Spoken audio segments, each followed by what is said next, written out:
CHGO White Sox podcast coming to you live from Studio A of our CHGO offices here in the West Loop of Chicago. I'm your host, Sean Anderson. Alongside me, the full CHGO White Sox crew. That's Vinnie Duber. You can follow him at Vinnie Duber. He's our CHGO White Sox beat writer. The man in the middle is Herb Lawrence. Hello. You can follow him at Ecknerwall23. He's our CHGO White Sox community leader, and I am Sean Anderson. Like I said, I think.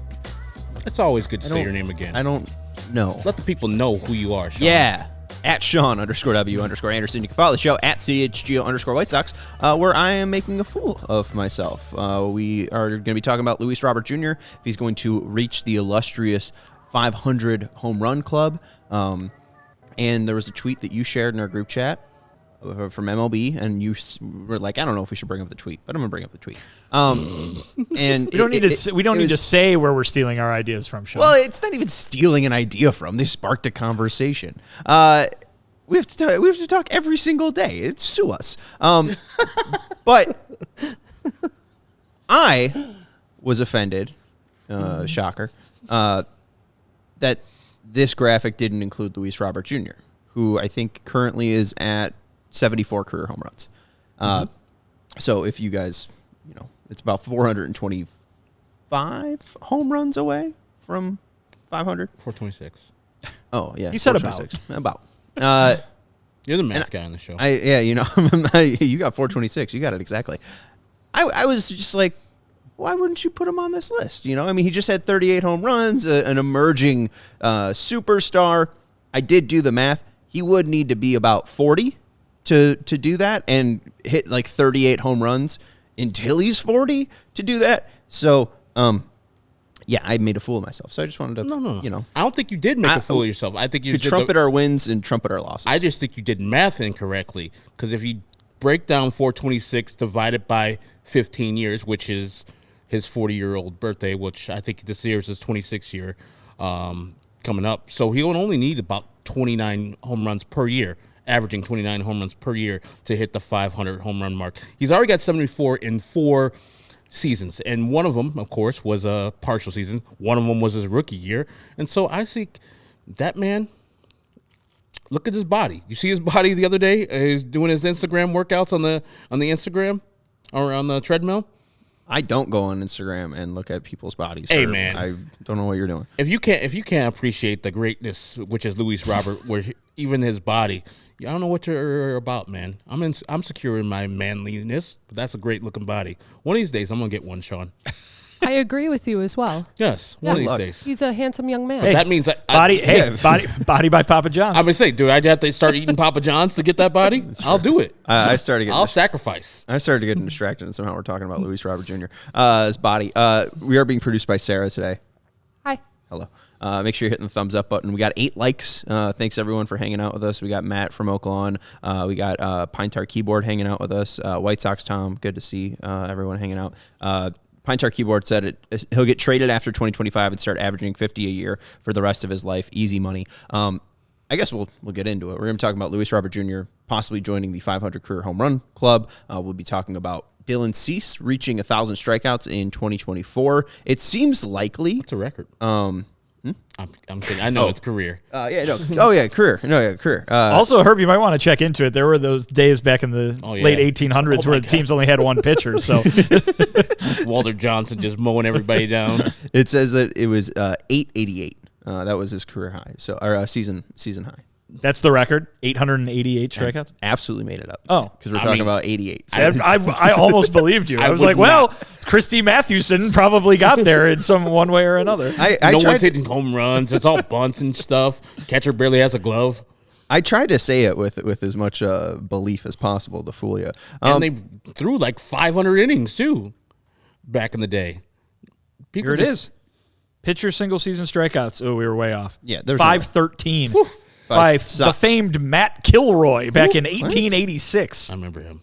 1886? What's the actual record? Because Nolan Ryan has the post-19th century high. That would be 383 in 1973. Damn. That's crazy. He struck out 383 guys in 326 innings. How does his arm not fall off? But for comparison, the guy right above him on the leaderboard, Guy Hecker, these names from the 1800s, man, 385 strikeouts, so only 2 more than Nolan Ryan had in 1973, almost 100 years earlier in 1884. Guess how innings it took him to get to 385? You don't have to guess. I'm going to tell you. The answer is 670 and 2/3. So Nolan Ryan, you bring up like how did his arm not fall off? That man at like 62 was still pumping like 85 on first pitches. Brings up though, like we're talking about the 500 career home run club. Oh, we'll talk about Dylan Cease reaching 1,000 career strikeouts in 2024, and then the final one is who will have a better rookie year or debut year? Yoan Moncada's full 2018 or Colson Montgomery's 2025. Hey, maybe even comes up in 2024, but whatever. That's a different show. It doesn't seem like Chris Getz is leaning that way. Robert, the thing is he hasn't played a ton, right? Correct. Like this was the first full season we finally got from him, and all the guys that are in the 500 career home run club. I mean, like I don't understand how Willie Mays played that many games. I don't understand how Hank Aaron, like every single day, we're out in center field and left field. Like, aren't the athletes supposed to be getting better? Because like Nolan Ryan, just like 383 strikeouts in 1970, and Willie Mays and Aaron Hank. I was gonna say Aaron Hank. It's baseball. They've been playing it since the 1800s. I'm sure there has been an Alan Hank in baseball. But it does seem like maybe Luis Robert has found something to stay healthy. Like, isn't the most important thing that we need to see in 2024 not even like can Luis Robert Jr., as Matt was saying, cut down his strikeout to walk ratio? It's just like, can he play 145 games again? Because what we saw in 2021, I mean, he had a slugging percentage over 567. This year he had a slugging percentage of 542. I mean, Matt, I love you. It doesn't matter what his strikeout to walk ratio is if his slugging percentage is 562. So like if he could just go out and play 145 games, I don't think he'll be at 74 career home runs by the end of 2024. Well, that would involve him hitting 0 in 2024, which is rather unlikely. But no, you're right. I mean, listen, I think the thing that we always bring up is, we spend so much time wondering with young guys who have yet to establish themselves in the major leagues, can they do it? Can they have a full season, an MVP style season like Luis Robert Jr. had last year, or even an all-star level season, or just be a contributor? Can they do it? Can they do it? And then they finally do it, and immediately the next question is, well, can they do it again? Because that's what you're trying to do. If you want to look at the micro, right, the game-to-game success of a major league player, hitter, pitcher, whatever, it's about consistency, right? Stringing together games of doing the exact same thing, of replicating your motion if you're a pitcher, being able to go up and have quality at bats over and over and over again if you're a hitter. Then look at the macro. Tie the seasons together. You just talked about it. The all-time greats are the all-time greats because they did it over and over and over again. Their consistency was stretched out over the course of, in the case of those guys, decades of playing in the major leagues.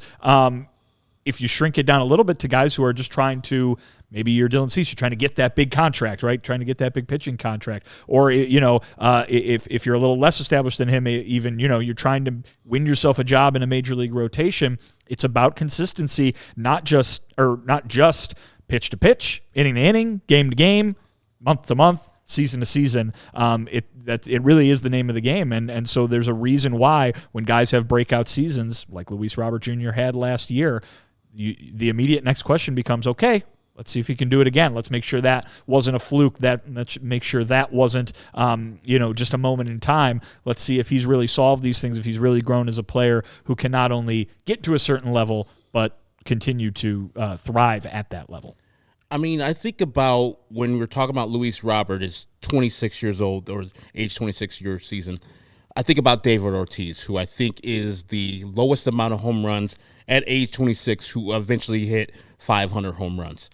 And that, whatever you need to say about what David Ortiz did in Boston, whatever, that was only 34 home runs per year for those years. I think he retired at his age 40 years. So if David Ortiz can do it, which Hall of Famer, Big Papi, one of the best, I think Luis Robert is on that track, and he has more home runs than David Ortiz had at that same period. I think David Ortiz at that same period had about 50 or 60. Luis Robert already at 74. And so to play devil's advocate on the other side, Luis Roberts on the White Sox. And as I would be planning, and maybe every other team in the American League and National League are planning, I look at that lineup, I say, I'm not letting 88 beat me. Let 74, 10, whoever else beat me. I'm just going to throw him sliders on the outside zone. If he hits a single, God bless. But I'm never throwing him a fastball. I'm not letting that guy beat me on that team because that team is only him for now. And so that could be a thing where Luis Robert gets his numbers down because everybody's just pitching around him because they don't need to pitch to him because there's really nobody else in that lineup as of now that can hit a lot of home runs to protect him. Well, and I get your point about sliders, and I get your point about, maybe not throwing him a fastball, which he had a slugging percentage of 07-09 against. Decent. And again, his slider against sliders, a whiff rate of 41%, not great. A K rate of 34.8%, a put away rate of nearly 30%. But when he hits it, 508 slugging, expecting slugging of 500. Like if he can just hone it in and maybe just lay off those sliders, maybe he becomes what David Ortiz. Again, I obviously. Him and David Ortiz aren't the same players. He would need to play until he's 40 like David Ortiz, but David Ortiz was a designated hitter, wasn't playing in the field every day. Luis Robert Jr. is a five-tool player, and that's what makes him so special is the ability to be the best defender in center field, one of the most important outfield position, and being able to lead the middle of your lineup. But if he makes that adjustment to sliders, I mean, he's probably the best player, not named Shohei Ohtani in the league. Yeah. Maybe Acuna, but even Robert's a better defender. Even then, I'm like, Luis Robert, if he has things that are still wrong with his game, if he tightens those up, he hasn't even hit his prime yet. He's going to be a monster. He's a monster currently and has a lot of work to do as far as his swing profile, as far as laying off pitches, knowing who's on the mound, all those things. He gets an incremental adjustment to just being slightly better. The strikeout rate going from wherever it's at now to 5% lower. Man, the sky's the limit. Yeah, and then Matt saying, bringing up Roberts on pace to strike out and be the career strikeout leader. Great. That's the one thing is just like you bring up him possibly becoming a player like David Ortiz, who did reach the 500 career home run club, reached it in his 39th year or 39-year-old season. Just before his 40-year-old season where he hit 48 doubles and led the league. Robert needs to become more of a vaunted force at the plate. Like he does need to lay off those sliders to take that next level, because I think it is fair if, he does hurt himself in center field, it's very clear, it's very possible that he doesn't even reach 300. There is such a range where he's at right now where, he could reach 500 if he stays on that track and, becomes the David Ortiz of Cuban center fielders. Or, he kind of has the unfortunate end like most baseball players. Yeah, I mean, we've got a small sample size right now, right? And I think certainly the second and third years of his career were colored by injuries. There's no doubt about it.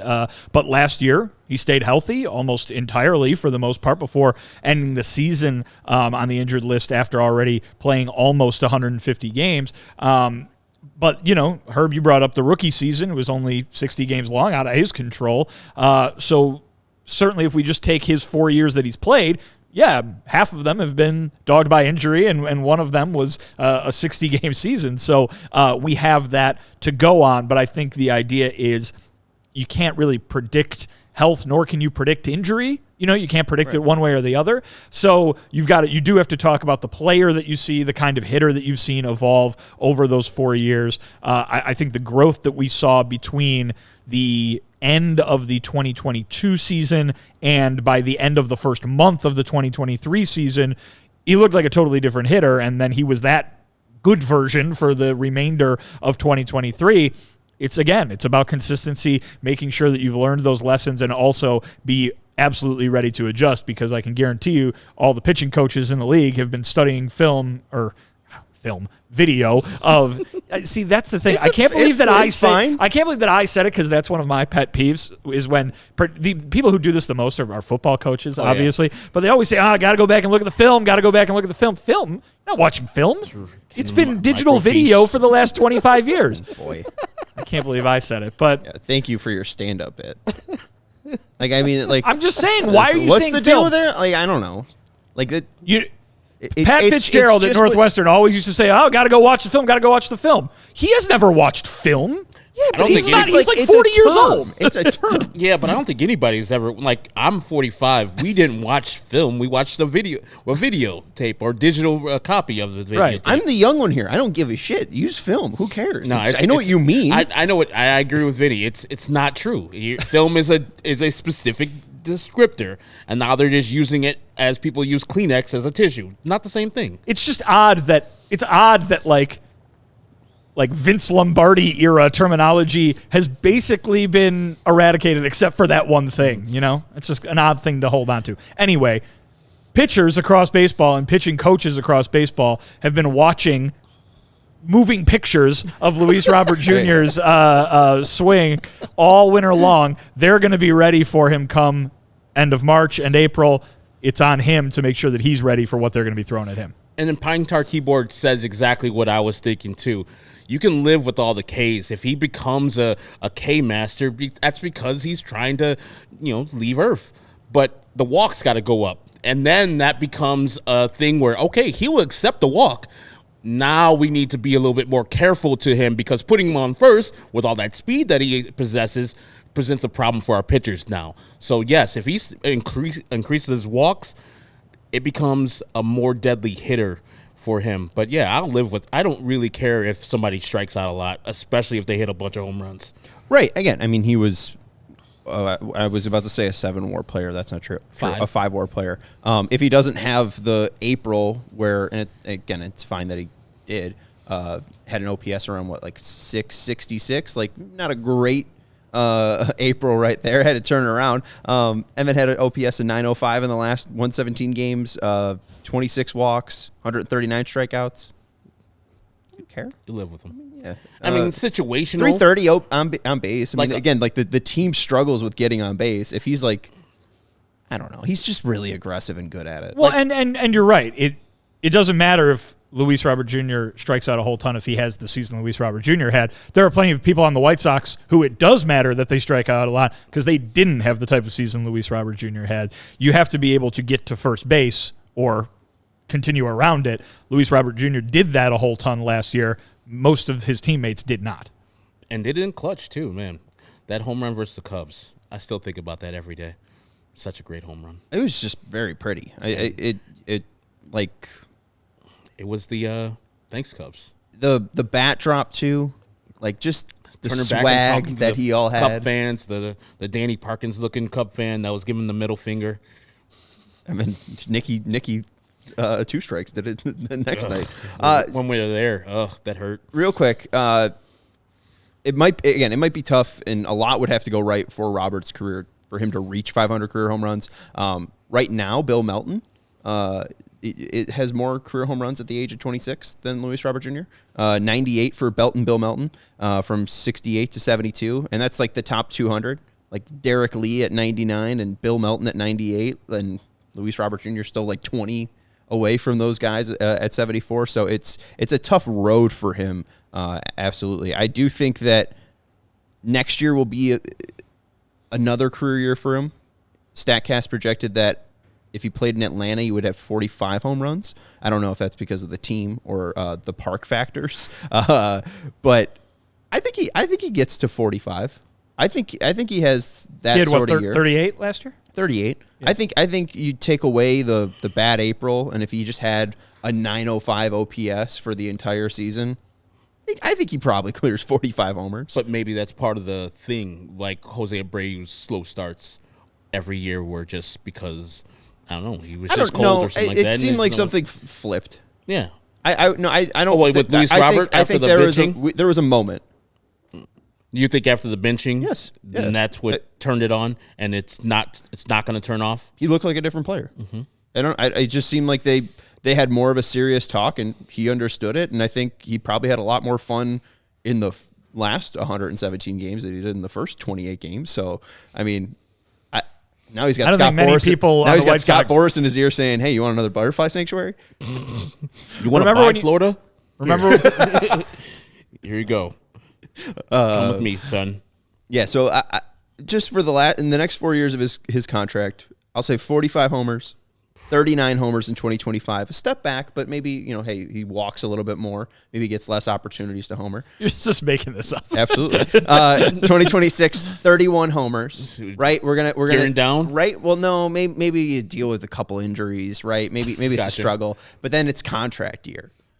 I think he hits 51 at some point in a White Sox uniform. It's not 50 because whenever you reach those numbers, like you look at the 500 career home run club. The last guy in it's at 504. I mean, really should be the 504 home run clear. It is. No one's at 500. You're talking about his last year. I know this is not part of the thing. Will that last year be in a White Sox uniform? I don't think they trade him. Depends on what happens. I don't think they trade him. I mean, your best chance to win will in the next 4 years includes Luis Robert Jr. That is true. I get your pessimism. Yes. I would assume that they would likely, since they know the player, be in on contract negotiations. Hey, if you want to say in like the Los Angeles Angels were in on Shohei Ohtani, sure, you can bring that pessimism. But I do think, again, they were willing to go there for a player that was never in their organization in Manny Machado. I think that, and Jerry Reinsdorf obviously has the money. Like I think that Robert would be a player that they would go over a certain threshold to sign. I just don't know where this team is going to be 2 years from now, and I think that has more to do with it than Luis Robert Jr. I think Luis Robert Jr. can keep being an MVP level player. If we get to 2 years from now and they're very much in the same position they are now, they shouldn't be because they'll have 2 years worth of work put into that to getting out of where they are right now. But if they get to 2 years from now and they're like, oh boy, I don't know if we're going to be ready to compete another season and a half from now, again, that would mean that they have done. Why am I being bombarded by fuzz? But it would mean that they haven't been able to achieve what they've wanted to achieve at the moment. But hey, I don't think anybody was expecting 2 years ago from where we are right now that we'd be talking about what are they going to be able to get for Dylan Cease. And the pressure is on because, again, you're 87-year-old owner saying, I want to turn this around as quick as possible. So if they're in the same place as they are now 2 years from now, I still think that they're probably more likely to throw money at the problem to try to improve it rather than, this grassroots movement. I think it's possible that they abandon ship and maybe just try to go for it.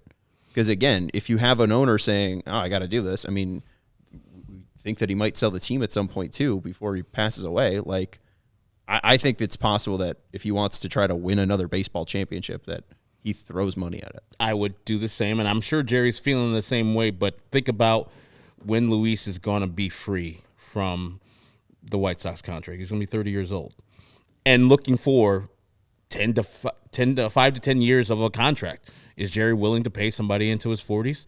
I know Jerry might not be here for the end of that, and we know that Scott Boras is going to have that man go to the free agency. That's the only reason you sign with Scott Boras. If he was still with his old agency, I could see an extension because they did it before he even played a Major League Baseball game. And he can be like, hey, man, I'm coming from a downtrodden Cuban home. $88 million is a lot of money, and me making the next money, $300, $400 million is a lot of money. I'll be fine, and I'm comfortable in Chicago. But you don't sign with Scott Boras just to do an extension. Again, so he's going to be making a lot of money, and I think it's going to be outside the White Sox parameters to re-sign him. So let's just enjoy the 4 years we got him for, or whatever years we got him for. As Vinny says, 2 years from now, if they're kind of this middling, bottom-feeder team, I would 100% entertain a trade for Luis Robert because that gets you going like that. Yeah, but immediately. Again, you have that's all you need. Like, that gets you going again to what? You're another 100 losses? No, you can have 3 to 4 players that are on the precipice of playing. If we're seeing them, 3 to 4 players that might give you 5 WAR. This guy's going to give you 5 WAR. I don't get that argument. And he's so cheap. And that's the debate, right? Yeah. But you get to spread around the team. But it's like if we're not going to be good until 3 years from now. But again, and who knows? We don't know where they're going to be in 2 years. And they can have a bunch of defensive players like they want and have all play in the White Sox way. And, maybe the Orioles have been prospect hugging those guys. Maybe Colton Cowser will be available by then.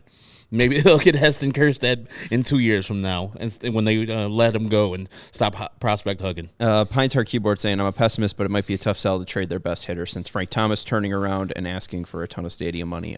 I'm with that. I don't know. I don't see the point of trading him. If you are trying to, if what's the last year of his contract? 2028? 2027. 2027? 4, 5, 6, 7. Yeah, 27. Trade deadline of 2027, they are, fifth in the AL Central. Sure. Fine. Get rid of them. But I don't see the point to trading them like Cease. Okay. No, I know. Yeah. I'm not saying you're wrong. I know. No, I'm just. Let's transition. All right. So we didn't answer the question. Will he do it? I think if I'm going to be positive and say yes, he'll do it because the numbers say that it's not that far of a jump for him to go from his year 26 year to year 40 and hit 28 home runs a year. I'll say he comes very, very close because I think the point that was made earlier, he's not David Ortiz, he doesn't have to just be DH, he's got to go play center field and all this. Well, he doesn't have to do that forever. No. You know what I mean? Why can't he get to a point where he is just a big, power-hitting DH? That position exists for a reason. I think of a guy like Miguel Cabrera who, when he came up, he was the picture of athleticism, right? He was a skinny guy running around the outfield. I saw him play minor league ball at shortstop for the Cougars. I mean, and then, halfway through his career, he's a guy who can barely move over there at first base, but he's still hitting bombs all over the place and still putting up Hall of Fame numbers by the time you get to the end of it. So I don't see why Luis Robert Jr. couldn't make a similar transition if needed. Right now, you'd think, that's crazy because he's so good out there in center field, but if we're talking 10 years from now, who knows what he could be, and a move away from center field could allow him to extend his career. Yeah, no. I mean, one guy I wanted to bring up was Judge, who's at 257, and I mean that's the guy that, it seems likely that he would make 500 or the 500 home run club because I mean all he has to do is 50 in a year, yeah. Right. His 162 game average is 50. But that's the thing is like so many seasons have been robbed because of injuries in the field, and it's like. You can't really put him at DH because you're paying Stanton to be your DH. But, like, again, I don't know at what point Robert loses that athleticism. And, again, if he has an injury at some point too late, that like dreaded like 32, 33 range, it could really just, put a dash to those hopes. So what was your answer then? I'll say no. Okay. I'll be a pessimist. Okay. Anyways, want to tell people about ComEd? Always. All right, let's do it. Our friends. I stop people on the street and tell them about ComEd. You shake them. You scream about electric tomorrow. Vinny, our friends over at ComEd are making it easier for businesses to switch to electric vehicles. It's something that we can all get behind for the health of the planet and for the well-being of all of us who share it. That's a great point, Sean. The electric grid is evolving to meet your cleaner energy needs as we all move with confidence toward an electric tomorrow. Whether you have one delivery van or a whole fleet of shipping trucks, ComEd can help guide you to make the changes that make sense.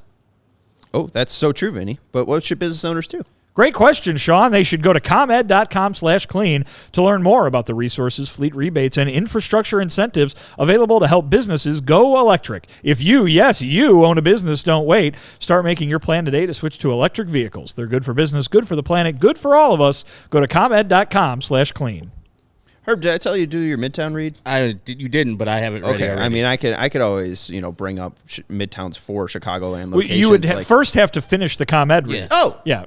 Did you say ComEd.com/clean? Sarah, great save and great question. Ears. Go now and see how going electric connects us to a better way of doing business and a better future for generations to come. Sarah has headphones on. That's why she can hear, what Vinny's doing in the rest of the read. But this has been a tough week. It's freezing Tuesday. my brain.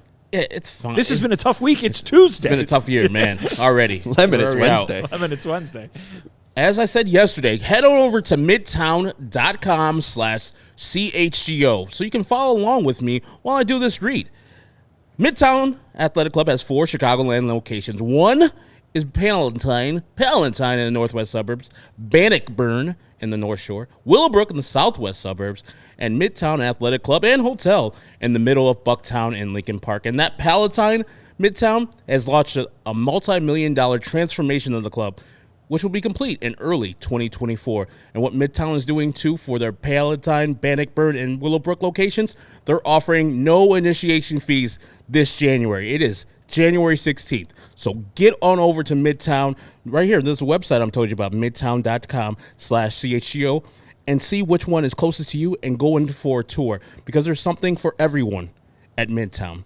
Whether you're a single person, a married person with children, whether you're looking for holistic wellness or people looking to make lifestyle changes, Midtown Chicago has the nicest fitness clubs that I've ever been to, because of their super luxe locker rooms, wet and dry saunas with premium amenities, amazing indoor and outdoor hot tubs and pools, and a collection of boutique fitness studios with more than 100 classes.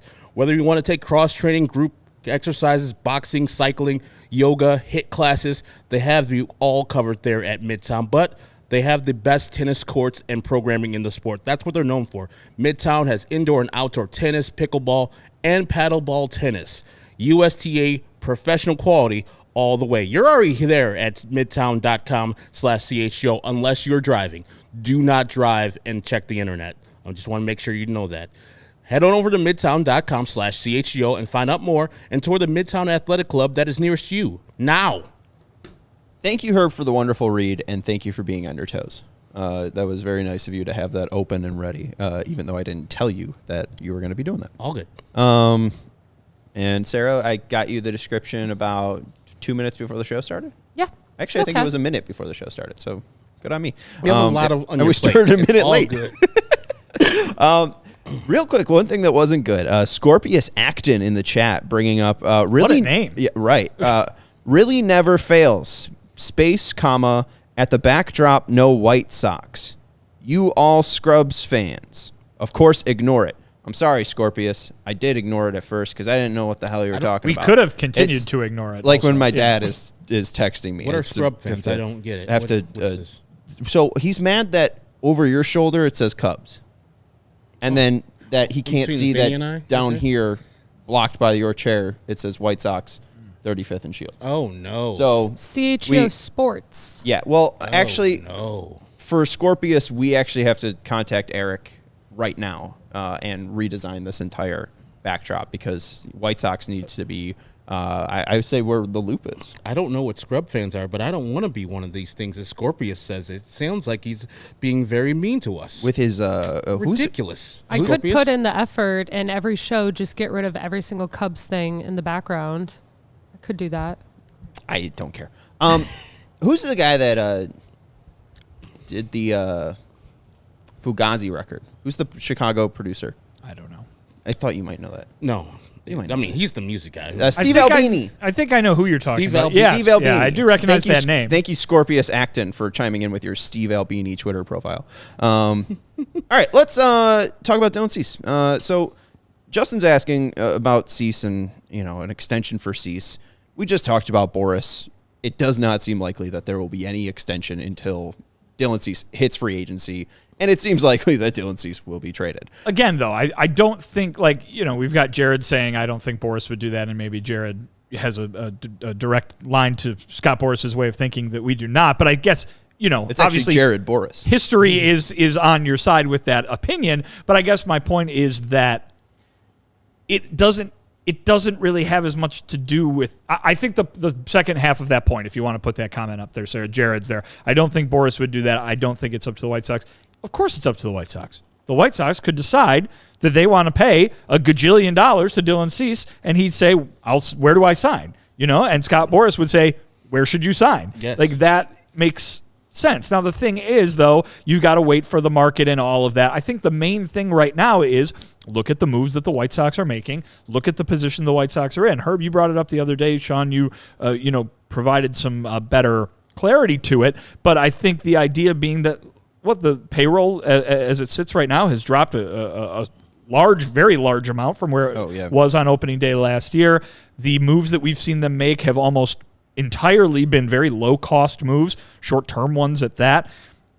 I think that if they wanted to sign Dylan Cease to some big, long extension and wanted to pay him to do that, they could very well do it. They don't seem to be in a position as an organization to want to do that right now. They're throttling back on, or they have to this point throttled back on payroll, and you're seeing them try to maybe set up for a longer-term success, at which case, in order to get that talent into the organization, as we well know from when Rick Hahn did it 7 years ago, you got to trade the guys at the top of the talent level on your own team in order to bring back that kind of talent back. Look at the guys who were the cornerstones for all of the that last rebuilding era. They were guys that were brought in with those kinds of trades because that's how they needed to influx the talent in. And I think the idea being that maybe Cease provides them, if not the best opportunity, perhaps the only opportunity, considering they'd probably very much want to hold on to Luis Robert Jr. for all the reasons that we went over in the first segment of the show. So I do think that they could if they wanted to. I don't think they are acting like they're in a position that they want to be doing that right now. And you bring up the budget again right now. It was at, what, $180 million started last year, currently at $124.5 million. With our CHGO White Sox projected 26-man roster. With Alex Spees and Shane Drohan. This is going to be a fun team. Romy Gonzalez, Zach Remillard, Oscar Colas, Max Stassi, your bench. Zach Remillard's not on the team currently. He's not on the 40-man. Right. Yeah, well, this is projected. Wow. Gavin Sheets is currently the right fielder. I mean, so that's true. That's true. That's very true. Sad, but true. Real quick before we get into Cease, and because obviously you're bringing up the extension. If they don't extend them, they're probably trading them. Baseball Prospectus put out their top 101 prospects. They do it a little bit differently over there. That's a good hook. I got to be honest. Baseball Prospectus, nicely done. It's a good bit. What's the first thing you did? Scroll to the bottom to see who was 101, probably? Oh, no, I had to make, no, I typed in CHW and found all the White Sox. There's 3. Spoiler alert. There's 3. Yeah. Colson Montgomery, what was 11? I think. Thought I had the list up. I guess I could just click the link. It was Montgomery, Schultz, and Caro. Yes. And then yes, I have this brought up. And then Brian Ramos would have been in the 110s, and Christian Mena was around 130. Jared Seidler, who is the podcast host of Baseball Prospectus and one of the persons that put together this list, said that Mena and Ramos, good prospects. So honorable mentions. Yes. Yeah. 5 top 150 prospects, 151 prospects. But yeah, Montgomery at 11 is crazy. Very exciting there. But what is also exciting is all the Orioles that are on the list. Jackson Holliday is the number 1 prospect in baseball, according to Baseball Prospectus. And then a new name. We've brought up the Kobe Mayos, the Heston Kjerstads, the Colton Kausers. But at 13, Samuel Basallo, catcher, first baseman, 19 years old, who apparently has just incredible hit power and is getting a ton of rave from Baseball Prospectus. So maybe that's a name, too, that we should start considering with the Orioles. But they have 5 top 51 prospects. So Holliday 1, Basallo 13, Mayo 15, Kjerstad 41, Kauser 51. And then they also have Bradfield at 82. So again, it's what we talked about yesterday. 80% of baseball executives think that this team has the best farm system. So they should probably trade with this team because it seems like they need a starting pitcher. I don't know. I don't know if it's a good idea, but it seems like that's the current plan is trade with the Orioles. It'll be a good plan if they trade with the Orioles. I don't think you can get a bad deal out of that. I think most fans and most people would be happy with it. We'll see. All right, let's talk about Dylan. So Dylan, over the past 3 years, he has struck out 226 batters, 227 batters, and 214 batters. He is currently at 792 strikeouts, 1,000 minus 792. 208. 208. Yeah. I was getting there. Do we expect Dylan to reach 1,000 strikeouts this year? Because it seems like, hey, as long as he makes 33, 32 starts, he should. I think the selling point, or one of them, obviously, in a deal that would send Dylan Cease somewhere else, the reason that you're hearing that the asking price is so high has been the durability, has been the fact that he has just started every game, that he has been tasked with pitching over the last 3 seasons. It's been a lot of them. He's racked up innings. He's racked up strikeouts, as you mentioned. And again, like I was just saying about Luis Robert Jr., saying, our thoughts maybe on how he could stay healthy, very much colored by the fact that in half of his career he hasn't.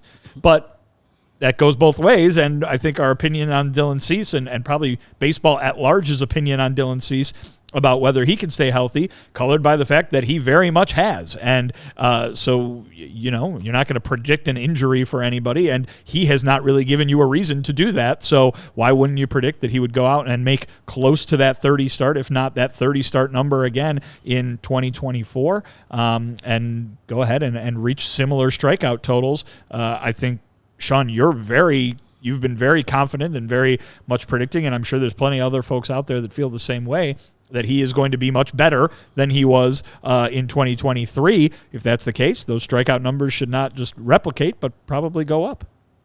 Couldn't agree more. Like, that was his worst strikeout year in the last 3, and he got 214. So I think that most of us think that he is going to bounce back from that terrible year. That's not the Dylan Cease. That's the exception. And even though it's not a terrible year because his FIP was in the 3.7s, he was a below-average pitcher if you go by ERA+. And so a slight bounce back will have him still at 214, and we think that 208's the number, right, to get to 1,000. I think he easily hits that, as Vinny said, unless he gets injured, which we can't predict because the kid has been pretty much healthy his major league career. Yeah, and knock on wood, obviously. The one thing that I do find interesting is his K per nines have gone down since 2021, 12.3, 11.1, and then 10.9. Obviously, it wasn't an issue in 2022 as he was second in Cy Young, but we saw so much made about his slider, so much made about being the most valuable pitch in baseball. Didn't really find that same break in 2023, but also Pitcher List was bringing up that Dylan might be getting some unwanted cut on his fastball. So, hey, again, hopefully my guy, Brian Bannister, can figure out his four-seam movement and maybe straighten that out a bit. I don't know if Brian Bannister wants to have him pitch to more contact. That would be another reason why his strikeouts would go down. But, Brian Bannister wants to miss bats as many as any pitching person would want to do and want to elevate where Dylan Cease is and not put him in a position where he's trying to be a different pitcher than he is. That would be the only other thing that I can think of that Dylan Cease not getting the 208 strikeouts is just he's pitching to more contact. He's not walking as many players because, as Chris Getz and Brian Bannister want to do, they want the defense behind them to field the balls. That's why they got all the defensive people behind them. And so that would be the only other thing that I could say, like he just gets 196 because he's just pitching to more contact and he's letting these people hit his slider that's on the outside corner of the zone instead of in the left-handed batter's box. And so he's a little bit more crisp with his slider instead of just, trying to do the breakaway pitch and send the guy back to the bench. Yeah, I don't know. I mean, I think if he's more crisp with the slider, it's just gonna miss more bats than anything. But I got you. I don't know. I mean, again, it kind of just feels weird to say like, oh, unless he gets injured. But unless he gets injured, honestly, I mean, it doesn't seem like his stuff's going to get any worse. I mean, in that interview, it seems like he's going to pitch over 160 innings. In that interview I was listening to the other day, Brian Bannister said that Dylan Cease was working on a splitter, just fooling around with the splitter. And if he learns another pitch, like, it's unfair. Just, go with the arsenal you got right now. Fastball, no. Slider, curveball. I know splitter could be deadly for him. Yes. But also, like to do that in an off season, to learn a new pitch in an off season, it's not that hard. It'd be tough. He throws every day. He does. What's wrong with throwing these pitchers do this every off season. All these guys do this. Yeah, but I don't want to have something that is working and alter it. I think that you keep on the track and going where he just stops throwing his shitty changeup. That's all that happens.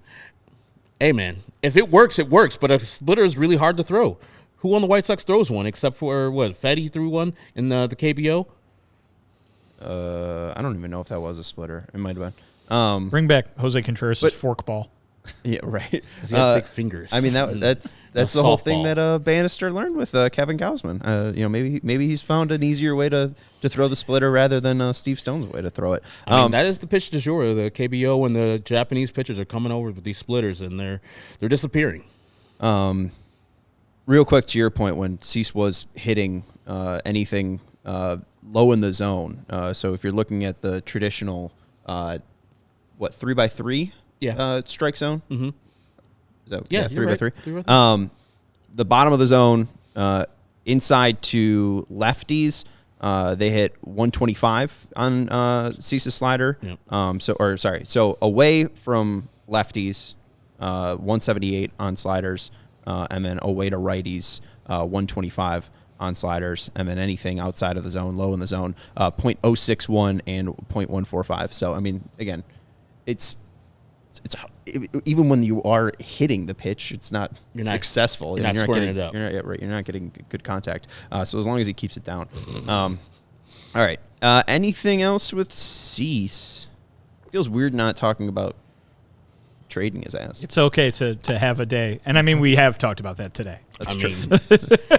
There you go. I would love for Dylan Cease to be a White Sox. I want to see him still in a White Sox uniform, even though this year's season's going to be bad. I think that would be the best thing that comes out of all of this, because I think we're going to get a great season out of Dylan Cease, and the value is still going to be there if you need to trade him later on. I do feel like he will be a player I follow post White Sox career, by far, just because he is fun to watch, and when he's on, I mean, he's just so dominant. And I'm trying to think about when Chris Sale got traded. I didn't really think that I would be like, man, I'm sad that we don't have Chris Sale anymore. He was dominant that 1 year in Boston, I think 2007, and then 2018, of course, 2017 and 2018 when they won the World Series.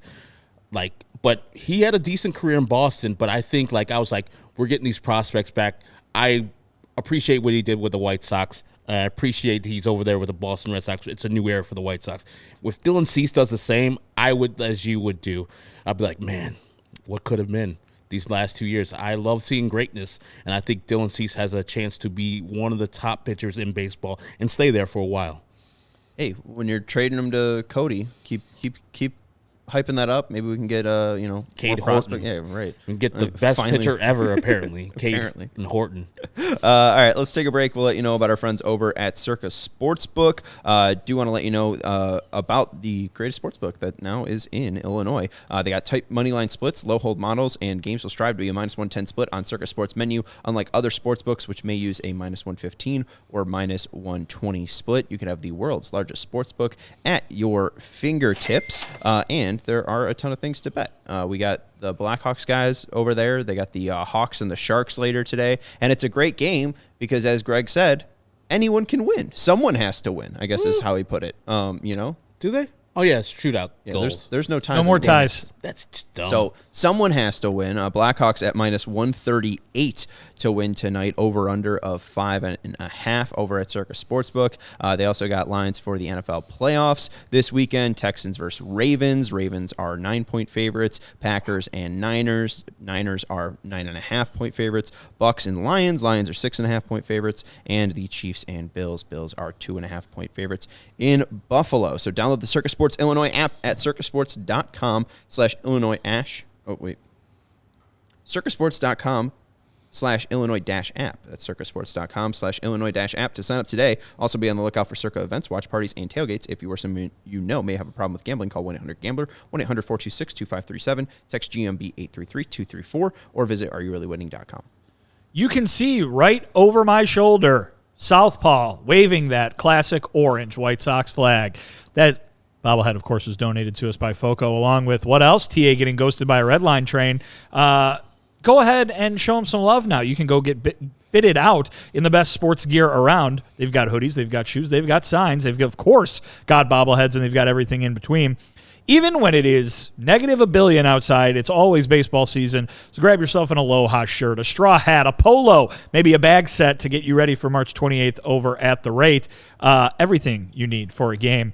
You've seen the set decorations. Now go show them some love. check out foco.com or click the link in the description below. And hey, for all non-presale items, go ahead and use that promo code CHGO10 for 10% off. Thank you, Vinny. You're welcome, Sean. Let's get into our final talking point. This little like either or. What do you make of this situation? I was thinking, just because it's likely Colson Montgomery will become a top 10 prospect by 2025, just like Yoan Moncada. It's likely that he will make his major league debut at the age of 21, just like Yoan Moncada. And I think it's probably possible that he'll play third base. It seems more and more likely that he won't be a shortstop and will be a third baseman. So like Yoan Moncada will move from his natural position of second base. But even if you ask people in Cuba, Yoan Moncada's natural position is at third base. So who knows? But question is, in their first full season, who will have a better year? Okay. Yoan Moncada's 2018, which was 149 games. Terrible. Yes. And first full White Sox year, right? No, first full year. Full year in the Played major eight leagues. games with Boston, and then, I mean, I guess if you want to do 2017, I mean, we probably should add this pre-show prep. That's fine. Pre-show.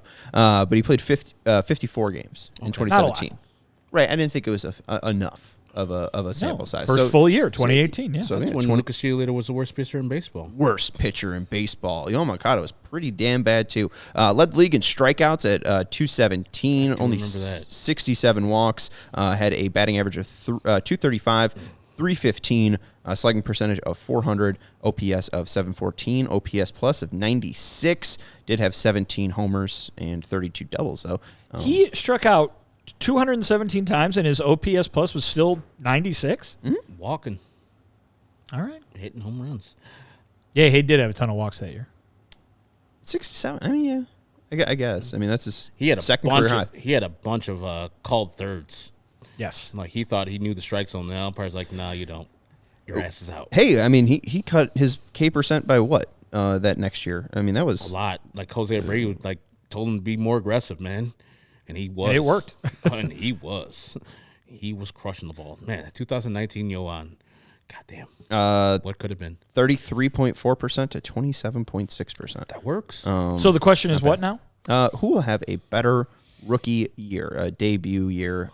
Colson Montgomery's 2025, we assume, or Yoan Moncada's 2018. So can Colson be better than a 96 OPS plus? Because, I mean, the expectation is do whatever. I mean, 2025, they're going to play him. They're basically, biggest and brightest hope. Yeah. So he's going to get the opportunity to play 149 games, just like Yoan Moncada. I just feel like they are in similar positions, right? They are the cream of the crop when it comes to White Sox prospects, White Sox rebuild prospects. I mean, obviously Robert came a little bit later, but Moncada was the guy at one point. Yep. I think, no, it is really tough to hit in the major leagues. And the fact that Yoan had some seasoning with the major leagues at Boston and had a chance to just be a minor leaguer that wasn't necessarily like we looked at Yoan Moncada to be good, but I don't think we looked at Yoan Moncada to be the savior. Colson Montgomery will have a lot of pressure on him because we know that 2024 is pretty much a rebuilding year. And while 25 should be a more of an upward mobility type of year, and he's part of that, and he should be the part of that where, hey, this guy's coming in. Look what he did at AAA. He's a top 10 prospect. He should be XXX and X. He should be this good. And then that pressure in Chicago will probably crumble him. Probably a 90. I don't know if he's going to hit that many home runs. 17 is a lot for a rookie to hit. And I don't know if he will outdo what Yoan Moncada. I hope he does because he seems like the bat first guy that we've been looking for. And like the shortstop stuff is a little tough. Fielding's a little tough. But if he can hit, that will be in the major leagues. And I think his second year will be the year that he, like Yoan Moncada, turns him from that guy that maybe he can't play to the guy like, man, that's an MVP candidate. I just wonder if maybe Colson fares a little better because you're not expecting the power numbers to be there in the way you maybe were with Yoan. Is it okay if he just goes and hits a bunch of singles as a rookie and has a better year in that he's not striking out a million times. Maybe he's also walking a good deal. Maybe the batting average and the on base are there. Maybe it's the slugging that isn't there, and maybe that looks not as good as what Yoan was able to do in that season, and especially in 2019. But if Colson is able to just go up there and kind of, be that stereotypical number 2 hitter, something like that, is that, I think maybe he does end up having a better year, even if it's maybe not a flashy one. We'll put it that way. It will be interesting, too, just because Moncada is a switch hitter. So he had the ability to obviously always have the platoon advantage. I wonder if Montgomery will struggle against left-handed pitching. You can look at what he's done so far and say he hasn't. You can look at the Arizona Fall League All-Star game where he came in against the lefty and took him deep. But again, that's minor league baseball. It will be interesting just to see, again, like, there's so much hype and hope and expectation. That's all prospects are. But it's like, what will be the ways that he does struggle? Because there obviously are struggles for everyone. I guess if you're not Shohei Ohtani, surgery is his struggle. But it will be really interesting to watch him overcome all those obstacles, because he can look like the cleanest prospect coming up. And then, once you get punched in the mouth, the old adage, it's all about how you react. And those struggles manifest themselves in different ways and in unexpected areas. And also maybe they can exist alongside success. I think back to Eloy Jimenez's rookie year when he was putting on a show with the amount of home runs that he was hitting and some of the ones he was hitting. I still remember that when he blasted off Jordan Zimmerman off the stairs on the fan deck center field. But I think that was Jordan Zimmerman, wasn't it? Or maybe it was the other Patrick Corbin. Okay. Was it him? What are you talking about? He hit some home run against the Nats that bounced on the staircase on the side of the fan. Okay, yeah. I think it was Corbin. I think it was Patrick Corbin, too, now that I think about it. But anyway, he was doing that, and he was also just not hitting the way you thought he was going to hit, right? We kept hearing White Sox coaches say, yeah, but this guy can hit 300. The expectations for him were so high and warranted with what he was doing in the minor leagues that he could both have some success in the power department and not have the success that still everybody thought was still to come for him. Maybe Colson Montgomery comes up and struggles in a certain category but has success in another one, So like you said, it's really hard to hit in the major leagues, but it's hard to do all the things you need to do to hit in the major leagues. And so it is undoubtedly expected that somebody should have those struggles upon reaching this level for the first time. One advantage that Colson Montgomery might have when he comes up is that he's been with the same organization his whole career and not being traded. And also, he's an American. Like, that change from Cuban life to going to wherever Boston's minor leagues are at and then going to the White Sox might have been tough for Yoan to adjust to, and then eventually he got it. But being an American, understanding the language, understanding what the customs and cultures are, that thing won't be on Colson Montgomery's mind. I'm sure it was on Yoan Moncada's mind because of, it's a difficult thing. It's, I think, understated, and people just say, hey, you just got to live through it. But, we're changing countries and changing cultures, and then struggling at the major leagues and not having your family there must be a little bit tough. But Colson Montgomery won't have any of that. He'll just be coming in and enjoying just regular baseball instead of worrying about all the exterior things that Yoan might have to worry about. And I did want to check, does Colson Montgomery struggle against lefties? Does he struggle against righties? He is Baseball Prospectus, 11th ranked prospect, so you assume not, right? Colson Montgomery versus right-handers, 275, 444 on base percentage, a slugging percentage of 480. That's an OPS of 423. No, higher. OPS plus. 923. My bad. Herb, I know you're a big fan of Price is Right. Is it higher or lower than 923? Oh, it's lower. It's got to be lower. It's got to be lower? It's got to be context lower. clues, I'll say it's higher. Got to be much lower? Then 900? In 23. In 23? Yes. It's got to be lower. I'll say higher. It's got to be You wouldn't lower. be asking the question if it wasn't higher. There's no way. Vinny's got great context clues. Reading comprehension, people. Let's go.